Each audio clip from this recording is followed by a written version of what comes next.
കേന്ദ്ര ഏജൻസികൾ പലപ്പോഴും എടുത്തുകൊണ്ടിരിക്കുന്ന സമീപനങ്ങൾ ഏകപക്ഷീയമായ രീതിയിൽ പ്രതിപക്ഷ രാഷ്ട്രീയ പ്രസ്ഥാനങ്ങൾക്കും ഗവൺമെൻറ്റിനുമെതിരായിട്ടുള്ളതാണ് എന്നുള്ളതിന് തെളിവ് കൊടകര കുഴൽപ്പണ കേസിൽ കേന്ദ്ര ഏജൻസിയുടെ പരിഹാസ്യമായ നിലപാട് എന്തായിരുന്നു അവരുടെ ലക്ഷ്യമെന്ന് കേരളത്തിലെ ജനങ്ങൾക്ക് പകൽ വെളിച്ചം പോലെ മനസ്സിലാക്കാൻ സാധിച്ചിട്ടുള്ള ഒന്നാണ്.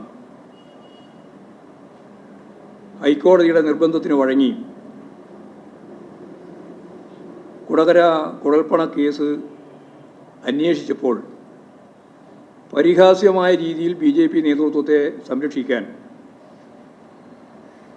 അവിടെ സമർപ്പിച്ച കുറ്റപത്രം എല്ലാവർക്കും മനസ്സിലാക്കാൻ സാധിക്കുന്ന കാര്യമാണ്. കരുവന്നൂർ കേസുമായിട്ട് ബന്ധപ്പെട്ട പ്രശ്നത്തിലും ഹൈക്കോടതി നിശിതമായ വിമർശനമാണ് പക്ഷപാതപരമായ നിലപാട് സ്വീകരിച്ച കേന്ദ്ര ഏജൻസികൾക്കെതിരായിട്ട് അവിടെയും ഉണ്ടായത്. സ്വർണ്ണക്കള്ളക്കടത്ത്, ബിരിയാണി ചെമ്പിൽ സ്വർണം കടത്തൽ തുടങ്ങിയ കള്ളക്കഥകളുമായിട്ട് കഴിഞ്ഞ പ്രാവശ്യം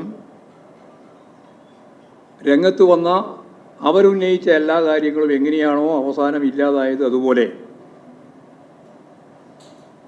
ഇപ്പോൾ ഉന്നയിച്ചു കൊണ്ടുവരുന്ന ഈ രാഷ്ട്രീയ ലാക്കോടുകൂടിയുള്ള രാഷ്ട്രീയ ഗൂഢാലോചനയുടെ ഭാഗമായിട്ടുള്ള ഈ കാര്യവും ആവിയായി മാറുമെന്ന കാര്യത്തിൽ യാതൊരു സംശയവും ഞങ്ങൾക്കില്ല. കേരളത്തിലെ ഇടതുപക്ഷ ജനാധിപത്യ മുന്നണി ഗവൺമെൻറ്റിനെയും അതിൻ്റെ ഏറ്റവും പ്രതിച്ഛായയുള്ള കേരളത്തിൻ്റെ മുഖ്യമന്ത്രിയെയും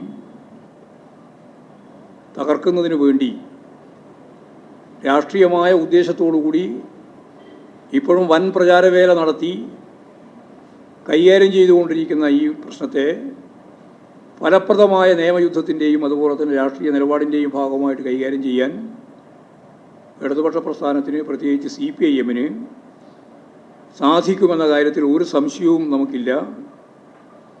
തെറ്റായ പ്രചാരവേലയും കള്ളപ്രചരണങ്ങളും അതിൻ്റെ ഭാഗമായിട്ട്